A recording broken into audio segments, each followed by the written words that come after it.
All right, so for this last Masters regional level event, we kind of have this chipper piece, right? 100 pull-ups, 100 wall balls.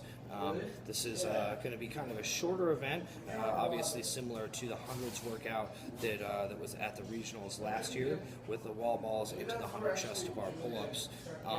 In terms of times there, top athletes, I think we're getting through their chest to bars in 4.5-ish minutes. Wall balls, similar time, about 4 minutes. So top people are getting through that chunk of work with chest to bar in about 8 minutes.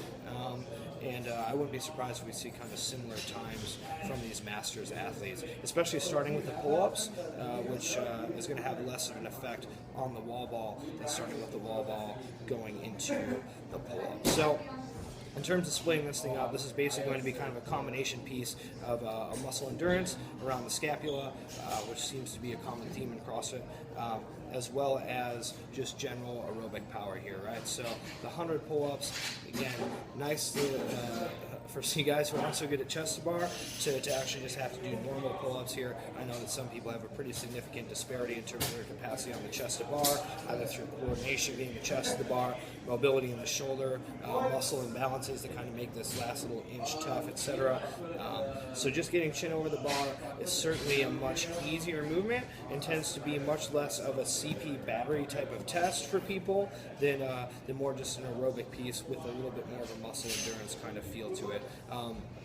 Then the wall ball, again, at this point, most people are pretty good at wall balls. They can just kind of push through and just get that burning feeling and going from there. So in terms of the pull-ups, basically you got to chop this up how you know how to do it, right? Max set of pull-ups followed by just kind of chipping away is probably not a good strategy here.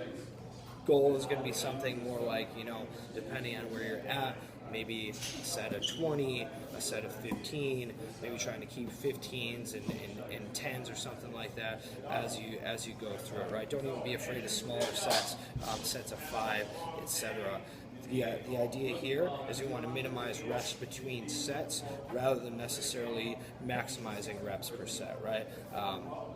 And you'll see this a lot in CrossFit type of workouts for people who do big sets, then kind of fall apart and have to stand around and wait to go again, are going to do much worse on things like this than people who are able to just do set of 5, jump off, set of 5, jump off, set of 5. So I would say maybe a few bigger sets to get going, and then settling into to pieces of 5 or so is probably going to be your best strategy, especially since we're going right into a bunch of wall balls here. This is really just go for it. Just go in that hole, see what happens, right?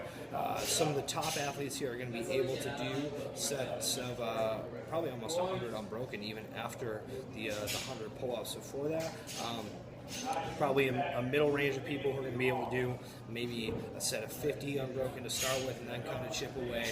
And then there's people who know the wall ball is a nasty experience for them, and they may have their wall ball sets may look more like their pull-up sets in terms of kind of chipping away at this thing. So based upon your capacity of the wall ball, where you know you're at, this is going to be something where you want to kind of push it, go for it. It's really just a muscle endurance test, and if you can kind of go into that understanding that it's going to burn a little bit and that's okay, you're probably not going to fail a wall ball. I'm not going to say it hasn't happened. I've done it myself.